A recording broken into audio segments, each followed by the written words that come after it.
Hi, my name is Jim Allen. I am a professor of English here at College of DuPage, and I'm also the advisor for the Sci-Fi Fantasy Club. With me today is Sam Weller, the authorized biographer of Ray Bradbury.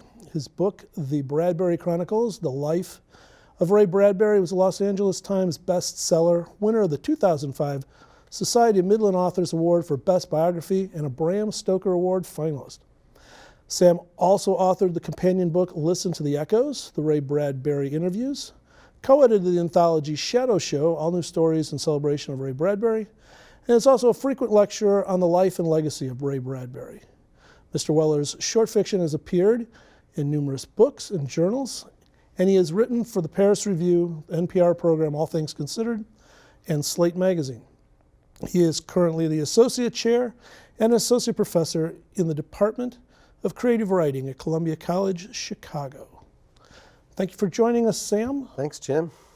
Let me start with a question of whether you think nowadays it's harder to get science fiction written, or it's harder for science fiction writers to write science fiction nowadays, given how fast our society is moving, especially technologically. Wow, I think that's a great question. I do think, and I would preface this whole conversation by saying you're the science fiction expert. I'm a Ray Bradbury expert. This is a man who, didn't consider himself a quote unquote science fiction writer. So I would rather defer to you and flip the role here. But I do think there's a dichotomy here that in some ways, I think there are opportunities for young writers that perhaps they didn't have because technology is so fluid and moving so fast, and there's so many developments that I think in all those developments in this light speed evolution that we're all bearing witness to come ideas. And so there's just a plethora of ideas for young writers every day. I mean, extrapolated from things like the internet or downloading, the technology is just, and tablets and things are being created literally on a daily basis, that those are story prompts in and of themselves. So on that level, I think there's a boon of opportunity for young science fiction writers. But I think to your point, I think we have more people who understand the language of technology, particularly amongst millennials who are technologically inclined and versed. And so to write accurate science fiction in today's arena, I think is very difficult. If you have concerns about technological accuracy and authenticity, I think it's really difficult because there are a lot of quote unquote experts out there who can say, that would never happen, you haven't bought my suspension of disbelief. So I think it's to use a bad cliche, maybe I'll try to find a science fictional equivalent. It's sort of a double-edged laser beam, if you will. In writing science fiction today?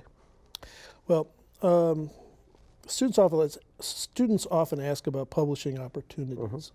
What seems to work best in the genre of science fiction, or maybe even we can expand it to just about any genre?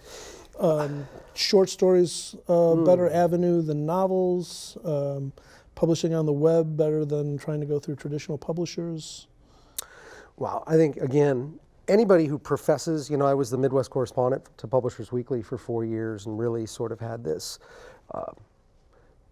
deep saturation in the publishing business and deep education in the publishing business. So I think anybody who claims to have all the knowledge of the landscape of publishing right now is absolutely deceiving people. That nobody knows what the hell's going on in publishing right now. Nobody. That's why the people in New York are panicked out of their skulls, because there's a kid publishing in their basement using really cool software, and it's threatening the publishing establishment, which I think is a sort of old school punk rocker that I once was, and somebody who tends to lean towards the underdog story and gravitate towards underdog protagonists and so on. I'm happy to champion the rise of the independent and the little guy and gal publishing out there.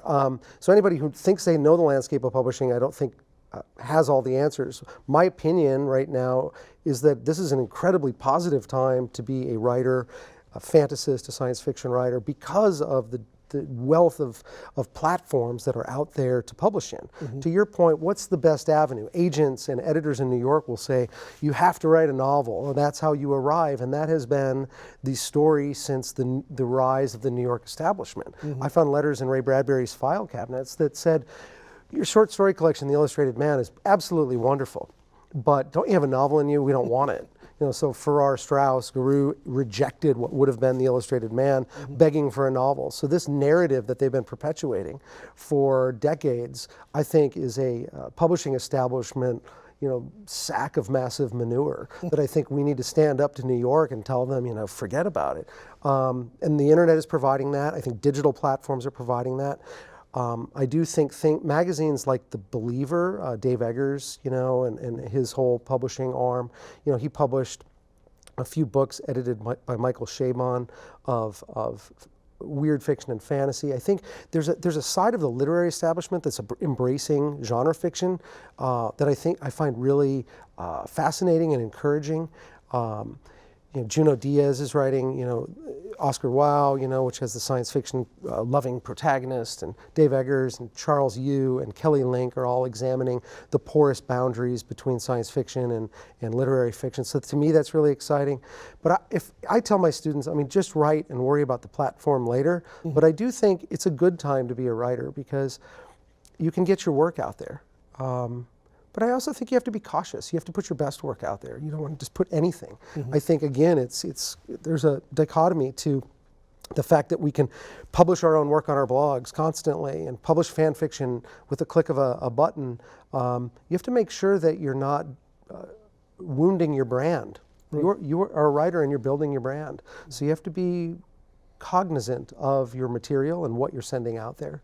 I don't know if that answered your question, but I talked a long time. That's okay. I guess, how did you begin your relationship with Ray Bradbury? This goes back to a book in your esteemed collection of paperbacks, The Illustrated Man. My father was a Bradbury lover, like so many people of the boomer generation and World War II generation. And he read books to my mom when she was pregnant with me during the blizzard of '67. So I've now dated myself, being ancient.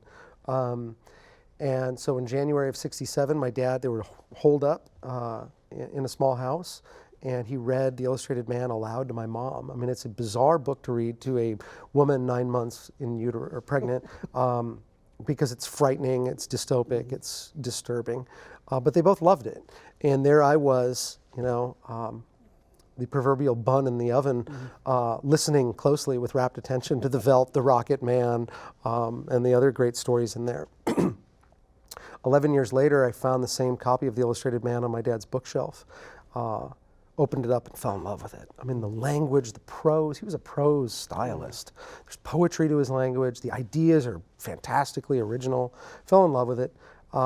He made me become a writer and went into journalism as a more practical, way to make a living. And in 2000, I was a writer for the Chicago Tribune and wrote a cover story on Ray Bradbury for the Chicago Tribune Sunday magazine, selfishly pitching stories on things I just loved and people I wanted to meet and interview. And to my great joy, my editor said, great idea. He was born in Illinois. He was turning 80 that year. Walked in his door, and we both just sort of fell in love with one another. We had this relationship that went on till the end of his life for 12 years, where we had similar energy, we had similar ideas. He invited me back after that interview. We just fostered this relationship that was just, I'll never have again. How did Shadow Show get started? And what did Ray think of it? Shadow Show was the idea. I had done 2 books on Ray Bradbury at this point. His official biography, which you mentioned at the top, which came out in '04, and then a book of really just conversations between the two of us called Listen to the Echoes, the Ray Bradbury Interviews. And it's just 10 years of the two of us in dialogue talking about movies and politics and sex and drugs and rock and roll and creativity and his books. And so I thought I was pretty well done with 2 books. I felt like I had given to his legacy in a great way. But a colleague at Columbia College, Mort Castle, who's really considered to be, he's written what's considered the Bible of horror writing fiction, called On Horror. He's a 9 times Bram Stoker nominee, 2-time recipient. Came to me and he said, you know, rock bands have tribute albums. Why don't you do a tribute book to Bradbury? There's all these people running around in the world who have professed their love for him, who have said, Ray Bradbury influenced me. Ray Bradbury made me a writer. He said, why don't you put a collection of new stories together from these people? And I said, wow, that's an interesting idea, but I'm kind of done. I want to move on to my own fiction now. And he said, well, think about it. And I thought about it. I thought, God, that is really an incredible idea, because there are so many writers who profess that Bradbury was this profound inspiration. So I told him, I said, you know, I'm thinking about this. And he said, well, it's your idea. I gave it, but it's yours. But if you want to work with me, I'd love it. And I thought, who am I to steal the idea from the man for bringing it to me? I said, so let's go. We sat in a Starbucks one day and just made a wish list of writers who had professed their undying affection for the works of Ray Douglas Bradbury. And it included Neil Gaiman, Joe Hill, Margaret Atwood, Dave Eggers. I mean, it just goes on forever. Right.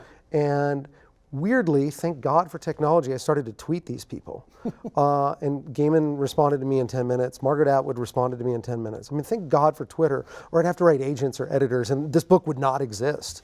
Sounds like I have a real chip on my shoulder over the New York establishment. I think I do.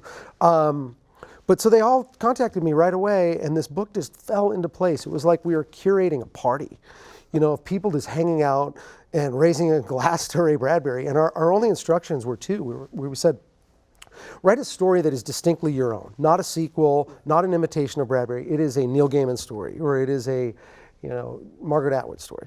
But it has to be somehow Bradbury influenced. And at the end of it, Bradbury often wrote essays talking about the inspirations behind his stories. So we asked each of them to write a brief essay talking about how Bradbury influenced the story, or how Bradbury influenced their careers. And it just was the most simple book to put together.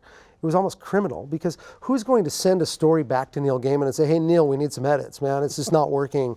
You know, or Harlan Ellison, you know, I'm not going to call the guy up and say, hey, Harlan, this is a stinker, you know, and none of them were, because they were all utter pros. And the other thing I realized is that you can't, when you work with writers of that caliber, they're all easy to work with. They turn stuff in, it's polished.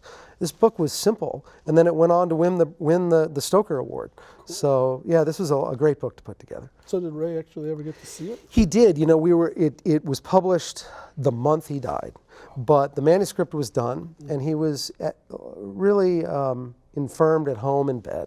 But his mind was sharp. He was still eating Indian food, having me bring, you know, great meal Indian feasts to his house and bottles of Merlot. And while his body was not, you know, doing well, his mind was with us the way we're together right now. And so we'd sit there and eat and drink, and he'd say, take out some of the stories from Shadow Show, and I'd read them to him. And he was a prolific crier. I mean, he cried at everything. And so frequently in these stories, oh God, and I'd see, and there'd be tears. He said, this is beautiful. That's a Bradbury story. Of course, I have my own story in the book, and I read that to him, and that was the highest praise. You know, when I finished that, he said, you, my son, have written a Bradbury story. I thought, that's what I set out to do. Cool. What can young authors learn from Bradbury? From his career, his work ethic? You know, I talked about that today at the College of DuPage this afternoon. I think he is one of the great inspirational authors of the 20th century. Mm-hmm. You know, he didn't like the writers who whined about writing. You know, why are you doing this if you hate it so much, if it's so grueling? So he embraced writing and loved writing. And you know, when I said, you know, very late in time, the last interview I did with him, I said, Ray, are you afraid to die? And he said, I'm not afraid to die at all. I'm afraid to not live, because I still have stories to write. And so he just loved telling stories and coming up with ideas and articulating them and shaping them and crafting them. And so I think his love of the craft, his fearlessness to work across genres, science fiction and fantasy and literature, but poetry and essays and theater and film and television and architecture. And I mean, my books really articulate how he was able to work in all these different forms. He was just a fearless creator, and I think that that's something that we all need to touch base with. Why are we doing this, and why are we so hesitant all the time? Why are we so locked up with our anxieties about the process? I got into this because I loved it, and how can I remain in touch with that? I think that's the lesson to learn from him. Thanks for joining us and sharing your thoughts and views. thank you, Jim. As Ray would say, jump off the cliff and build your wings on the way down. Good advice.